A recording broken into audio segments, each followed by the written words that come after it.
အားလုံးဖတ်ကြည့်ရအောင်နော်အရှင်ကလည်းရှင်ကလည်းတာတို့အစာရှိသောငယ်အမှုငယ်၌ဆောက်ဆောင်နေပြီးရစွာသောအမှုကိုပေးပြီးတင်းတခင်နဲ့သူစည်းစိမ်ကိုဝင်စားလို့မိန်တော်မူ၏ကဲဒီအကြောင်းအရာတော့အားလုံးကြားပြီးသားနော်အရှင်ကလည်းတာတို့သစ္စာရှိသောငယ်သားကောင်းပေးပြီးအမှုငယ်၌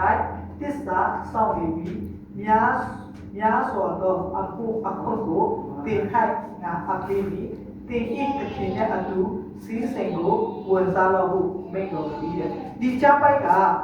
ရှင်ပါတဲ့ထဲမှာအောက်ဆရာကြီးရှင်ပါတဲ့အခန်းချင်း24က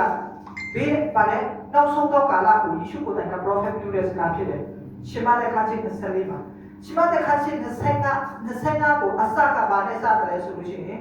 ပညာမဲ့တော့သူတို့သမီးနဲ့ပညာရှိတော့သူတို့သမီးအကြောင်းကိုပြောတယ်စီအပူပါတဲ့သူနဲ့အပူမပါတဲ့သူ